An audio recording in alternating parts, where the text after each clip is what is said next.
Thanks for joining the CauseMIC tutorial.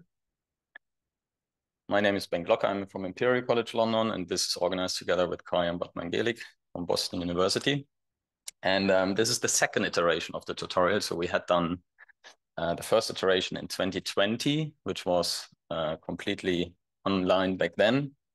And I think it was well received. People started to get excited about the topic of causality and how it might affect medical image computing and the stuff that we do here at MICCAI. And then we took a break for a while. I think we wanted what we wanted to see what's happening in the community. Are there more people working at that intersection of causality? And I guess there has been an increase. So you certainly see even entire conferences dedicated to the topic of causal representation learning. So in the machine learning and AI community, there's a lot more works these days on bringing in causal perspectives to the problems we face in machine learning. I think it's still fair to say that in medical image computing, it hasn't completely lifted off yet. So we thought maybe we should run another tutorial and bring it back to the MICCAI community and see where the field has moved. Now, one of the problems is because we don't yet, I think, have like extensive expertise within the community, we also don't have resources and can easily tap into expert speakers. So today we will have, I think, a really exciting lineup with 3 external speakers outside the MICCAI community. But they couldn't come here because they would normally not attend MICCAI. So they will be joining us online. We checked the technology should work really well. But I'm really looking forward to this. And I have to admit that this tutorial was primarily set up by us in terms of what we wanted to hear. So we invited speakers that we were really excited about to hear and learn. And you will see there is a lot of interaction and some applications in the medical imaging space for sure. So just to kick off, we wanted to do a bit of a motivation, why we thought it's a really good idea to talk about causality in the context of medical image computing.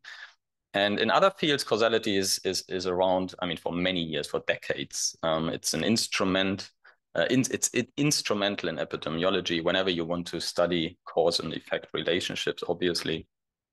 It's important for doing causal reasoning. You want to establish links between risk factors and disease. And that's usually what it's all about in healthcare. You want to find out what causes disease and how can you prevent them. And for that, you really need to understand the causes and effects. But one thing that we discovered when we started slowly 4 or 5 years ago to look into causality in the context of what we do in machine learning for imaging is that initially it helped us to think differently about problems that we face all the time. And we'll talk about this a little bit, and you will see that the speakers today will head-on address problems that we all face regarding robustness, domain shift, fairness, generalization, and bias. And I'm completely convinced that causality will not be the entire solution, but it will be an important component in finding solutions to these problems. And without causality, I don't think we can solve these problems. Besides that motivation, I think there's still too little work in medical image analysis. We did back in 2020, wanted to see how much is there in the proceedings already in the main conference. And back then we searched for the string causal in the main text of papers. Back then we had 550 papers, and there were only 5 papers that mentioned causal or causality in their papers. Now, how does this look like today? We have many more papers, 730, and there are 22 papers. So there is a bit of an increase, but I think it could still be more, given the fact that image analysis, image computing should also help us to find links between disease and risk factors and so on. So hopefully there will be more next year.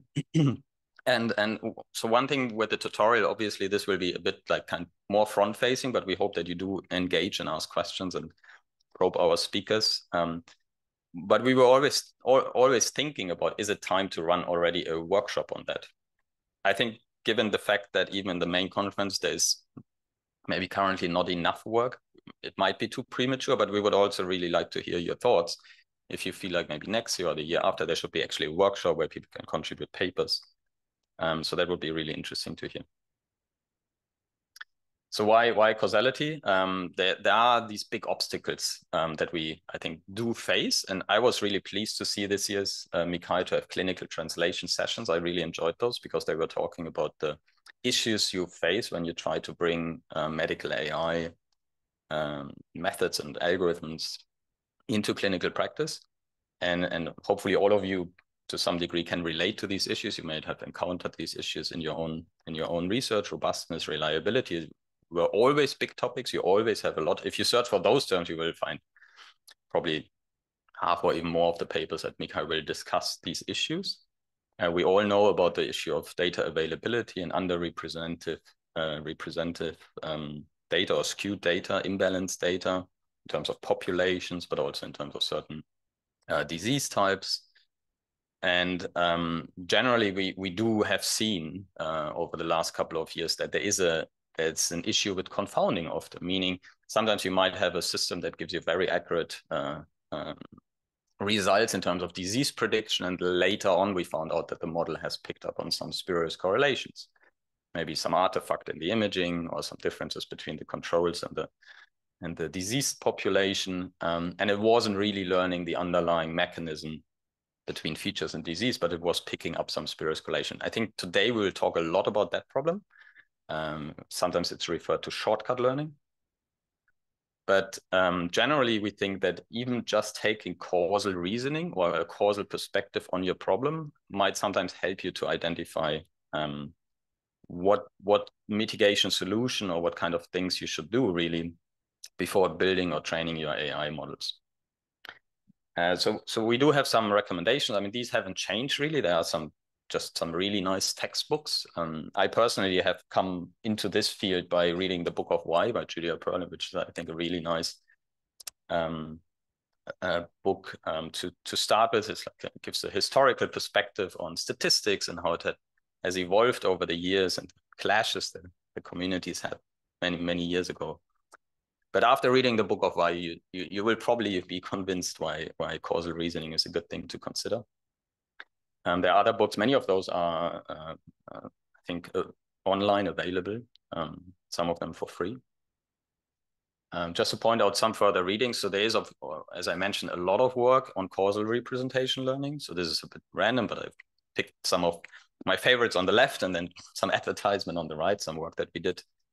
But so Bernard Schulkopf's group is thinking a lot about how to go from statistical learning to causal learning. There's a lot of work by others in the more core machine learning space. So do have a look at those. There will be loads of references in those papers. So about today's tutorial.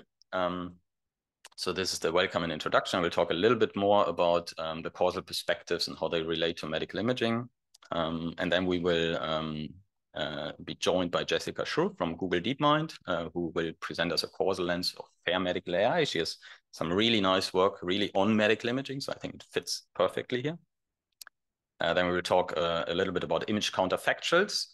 So this will relate to maybe things you have already seen at MICCAI, generative models that produce synthetic data.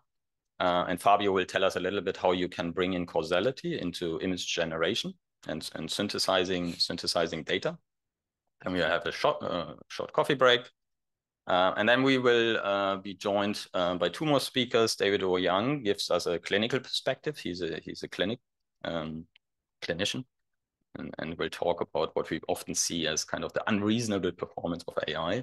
And then we will have a talk by Maggie Makar on causally motivated shortcut removal, which again, as said earlier, shortcut learning is a big problem, especially in the imaging space. So really looking forward to that. This will be all recorded. We don't know exactly how we will be able to make this available later. Certainly, I think on the platform, but hopefully even beyond that. So hopefully if you found this interesting and you can then share this with colleagues. I would also like to point out that today's tutorial is slightly different from the one we did run 3 years ago, which was, I think, a little bit more introductory. We went through some of the basics of like causal reasoning. And that material is still all available online on our website. So the talks from 3 years ago were all recorded, and you can catch up on those if you want. They're a bit more lecture style. Today is a bit more, what's the cutting edge research in the space. Good. So to give you a little bit of a more kind of motivation, if you still need a little bit more convincing why causality might matter in our field, I want to talk a little bit about what we normally do and what we started to think about why causality might be a good thing to bring in. Because a lot of the work that you find here is about predictive modeling. So you're looking at an image as your input often to a model, and you want to predict something, maybe a disease status, a segmentation, or anything that was maybe annotated or came annotated with the image. That's the classic setting for a supervised learning problem. So you're trying to learn this conditional distribution where you're given an image, you want to predict the most likely label. And the assumption here is then typically that you do have enough pairs, right, at training time, which is already a challenge, but let's assume for a moment that we do have a reasonable amount of pairs, X and Ys.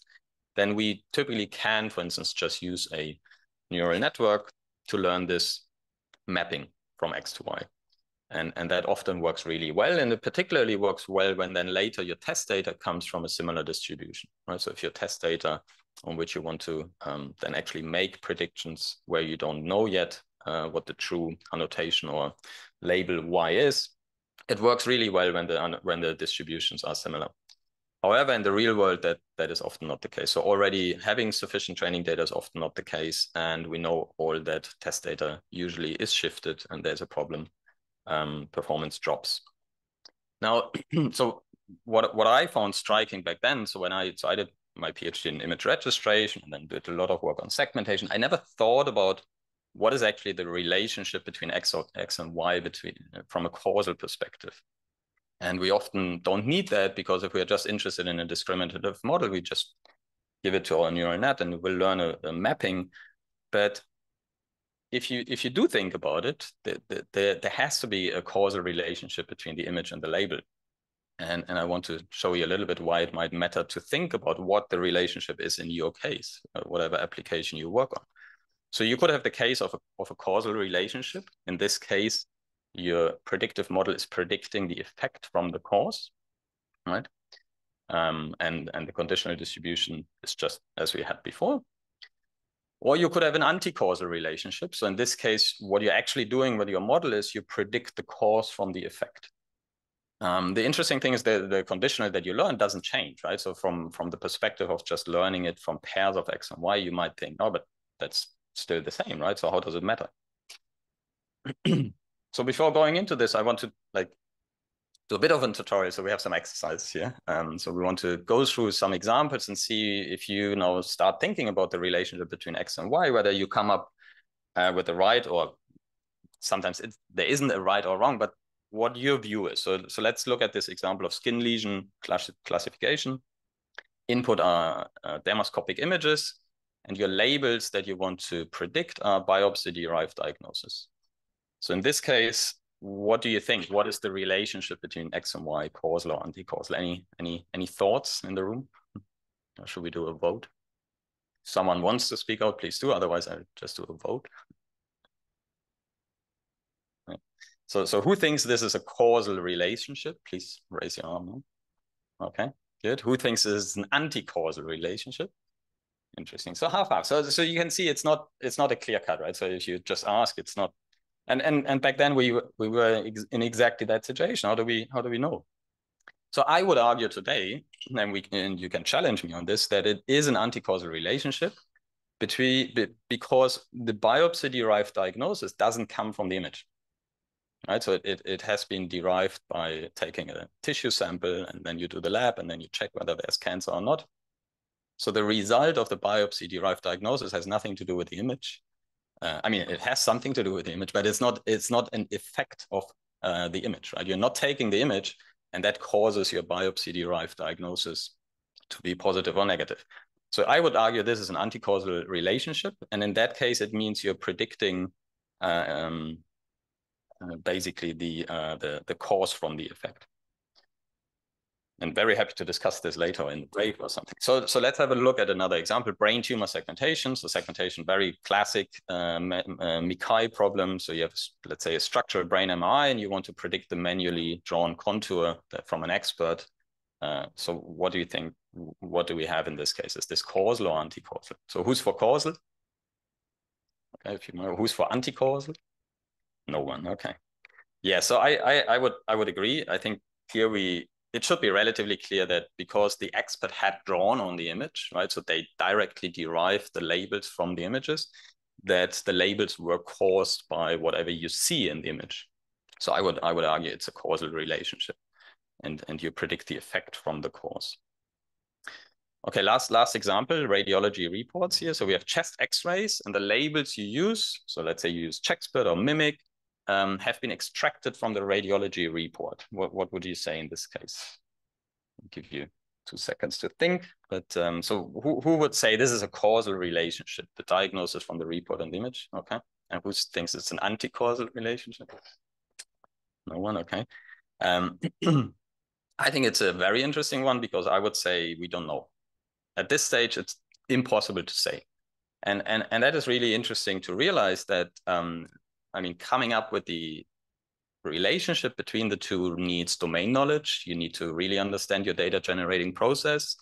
And sometimes you don't have enough information to say whether it's one or the other. So I would argue in this case, you don't know whether a radiologist has just looked at the image and then wrote down what they saw in the image, and kind of what they wrote down is an effect of looking at the image directly, or maybe in the report there's also lab results or something that actually isn't directly visible in the image. And in that case, if you use that as a label for the image, you wouldn't know whether it's a causal or anti-causal relationship. So it's a tricky business, but it also means that, so when you do start thinking about using causality and causal reasoning, you often, for me as a computer scientist, it's often impossible to do this without speaking to the domain experts. So causality requires you, but also gives you the opportunity to really engage with the domain experts. Because eventually what you really want to do before you, I would argue, before you even start building a predictive model or even a generative model, it doesn't matter. Before you train something from data, you want to understand a little bit more about how was that data generated. Excuse me. And we'll come why this is really important. So here just saying, let's, for example, you want to predict an annotation or a referral or a diagnosis or the patient characteristics. You have like models like predicting the age of a brain scan. It is worth thinking about what the data really comes from, because you might think, oh, I have this data set with images and labels, but this data comes from somewhere, right? And it has been collected, it has been curated, it has been annotated, it has been maybe undergone some sample selection. And all of these different things that happen during the data generating process will affect the data characteristics and might introduce also certain types of shifts. So if you talk about distribution shift, there isn't just one distribution shift. So I think in the past, when we looked at papers, for example, for domain adaptation or domain generalization, making a segmentation method to work on T1 and T2 images and so on, we often talk about general distribution shift, but there are really different types of distribution shift. And I think that is the key, that causal reasoning allows you to identify and categorize the different types of shifts that might happen. So here are just some key challenges that I think we face. And so data mismatch, I think, is at the moment one of the biggest challenges. But the question is, how do we deal with it? It should depend on what type of shift we are facing. So you could have a population shift, right? So changes in the patient population. You might go from younger to older. You might change geographies. And that causes a shift that might mean that your decision boundaries that you learned on one subset or on your training set might not directly apply to your test set. But there are then maybe mitigation techniques, right? But it could also happen that you have prevalence shifts. So at training, often we train with strategies like balanced sampling from positives and negatives. But at test time, we know there's maybe just a very different prevalence for the disease to be present. You need to incorporate that. And people are obviously aware, and there are techniques for doing this. But if you if you don't clearly communicate what type of shift you expect, then you should also have difficulties finding a mitigation. So it's really worth thinking about. If you look at the data generating process, and these are just some simplified causal graphs where you see there are relationships between X and Y that might be differently affected when you say you're in a different domain. And domain here means between training and testing. So there are different types of shifts.